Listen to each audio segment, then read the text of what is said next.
வாகன ஓட்டிகளே, உங்களுக்கு ஒரு அரிய வாய்ப்பு, இதை பண்ணுங்க அப்படின்னு சொல்லிட்டு நான் சொல்ல இந்த ஒரு இன்ஸ்டாகிராம்ல போஸ்ட்ல நான் பார்த்தேன். என்னன்னு பார்த்தோம்னா, செப்டம்பர் 13, 2025 அன்று நடைபெற உள்ள தேசிய லோக் அதாலத் மூலம் நிலுவையில் உள்ள டிராபிக் ஃபைன்களை முழுவதுமாக தள்ளுபடி அல்லது 50% வரை குறைக்கப்படும் என தகவல்.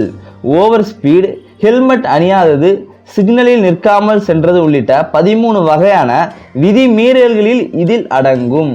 இதற்கு நேஷனல் லீகல் சர்வீஸ் அத்தாரிட்டியின் நல்சா இணையதளத்தில் பதிவு செய்து டோக்கன்களை பெற வேண்டும். நமது வாகனத்தின் மீது 13 வகையான சிறிய ரக போக்குவரத்து விதிமீறல்களில் ஈடுபட்டு செலான்ஸ் நம்ம வாங்கியிருப்போம் பார்த்தீங்களா, ஃபைன்ஸு.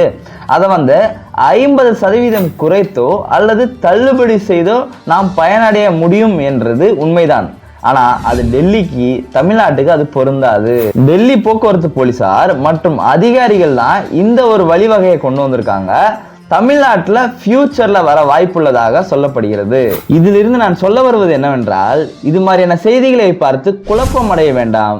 நமது சேனலை சப்ஸ்கிரைப் செய்து இது போன்ற விழிப்புணர்வு காணொலியை தொடர்ந்து பாருங்கள். இது பார்வை.